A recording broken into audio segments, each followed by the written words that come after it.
ये आज का टॉपिक है आपका प्रोस्टोडोंटिक।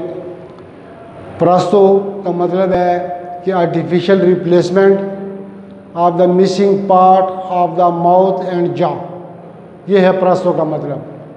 चूँकि यहाँ प्रोस्टो के आगे डोंटिक लिखा हुआ है तो डोंटिक टूथ को कहते हैं, दांत को कहते हैं, तो इसलिए हम ये कहेंगे कि हम जो मिसिंग टीथ हैं हम उनको जो है ना वो करते हैं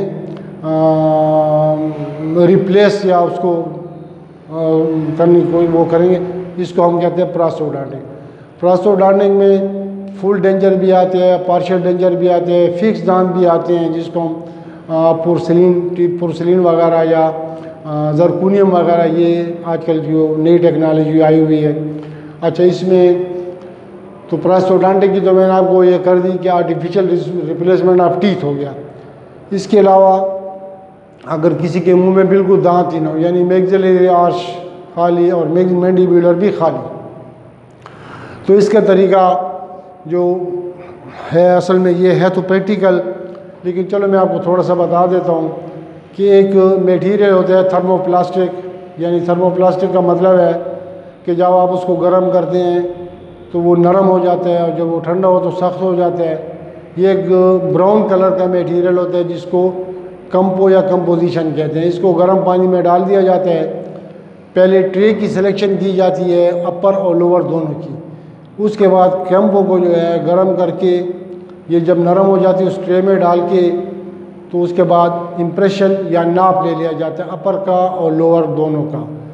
जब आप ये ले लेते हैं तो उसके बाद एक और मटेरियल आता है, उसको कैवस कहते हैं, वो अपर लोअर में डाल के तो फिर जब आप इम्प्रेशन फिर से लेते हैं तो ये मुकम्मल फाइन डिटेल रिकॉर्ड कर लेता है। इसके बाद इसको एक मटेरियल है जिसको हम हार्ड प्लास्टर कहते हैं, मुख्तलिफ़ कलर के हो सकते हैं, येलो भी होता है, ब्लू भी होता है, उससे हम इसको भर देते हैं और फिर इंतज़ार करते हैं कि ये प्लास्टर खुश्क हो जाए। तो उसके बाद इसके ऊपर फिर एक बेस बनाया जाता है, फिर वो साफ प्लास्टर से वो सफ़ेद रंग का तो उससे बनाया जाता है। ये बना के उसके बाद इसके ऊपर जो है मॉल्डिंग वैक्स से बना सकते हैं। तो इससे ये पूरी रीजन आप कवर करके तो इसके ऊपर फिर आप एक रिम बनाते हैं मॉल्डिंग वैक्स का। और वो रिम इसलिए होता है कि आप कि मुंह की जो हाइट है नॉर्मल, जब आप नॉर्मली मुंह बंद करते हैं तो ऐसा ना हो कि वो हाइट ज़्यादा हो तो मुंह खुला रह जाए, और अगर कम हो तो फिर मुंह में सारा नीचे आ जाए।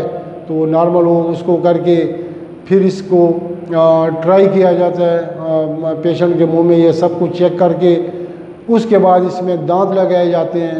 फिर दांतों की जो है ना वो की जाती है, चेकिंग की जाती है कि दांत कैसे लगेंगे, या पेशेंट वो कह देता है कि जी उसमें कलर का मसला भी आता है, उसमें साइज़ का मसला भी आता है, उसमें वो पेशेंट की राय भी आप वो कर सकते हैं। जब वो सब कुछ सही हो जाए तो उसके बाद जो है आप इसको फिर एक हमारे पास फ्लास्क होती है, उसमें फिर इसको हीट क्योर में यानी एक्रिलिक जो है उसमें इसको फिर पकाया जाता है, इसको बनाया जाता है। आखिर में इसकी सफाई वगैरह, ट्रिमिंग वगैरह और पॉलिशिंग और ये हर चीज़ करके उसके बाद इसको इंसर्शन की जाती है मुंह में। फिर मुंह के में इंसर्शन के बाद फिर पेशेंट की कंप्लेंट्स का ख्याल किया जाता है कि जहाँ जहाँ पेशेंट कह रहा होता है वहाँ कंप्लेंट की हो तो उसको जो है ठीक किया जाता है। तो ये फुल डेंजर का ये तरीका है। इसके अलावा अगर थोड़े से 2-4 दांत मिसिंग हो तो उसमें जो वो डेंजर लगता है उसको हम आरपीडी कहते हैं। आरपीडी मुख्तसर उसका नाम है, रिमूवेबल पार्शियल डेंचर, मतलब आप उसको हटा भी सकते हैं, आप उसको लगा भी सकते हैं। इसका थोड़ा प्रॉब्लम नुकसान ये है कि एक तो इसके साथ प्लेट होती है और पेशेंट जो है ना से तंग हो जाता है, यानी यूज़ करने में वो इजी महसूस नहीं करता। हालांकि ये है तो सस्ता चीप है, लेकिन बहरहाल फिर भी। और इसके साथ दूसरे क्लास्प लगते हैं, ये यानी वो कुंडे जिसको हम कहते हैं स्टील के, जिसको हम क्लास्प कहते हैं, वो लगते हैं। तो उसमें ये है कि फिर ये जमा हो जाता है, फूड स्टेगनेट होता है, प्लाक का ख़तरा होता है, तो वो ज़्यादातर लोग लगाते हैं, लेकिन बहरहाल। अच्छा, इसके बाद मैं आपको आता हूँ फिक्स दांतों की तरफ। फिक्स दांतों में फिर 2 किस्म की हैं।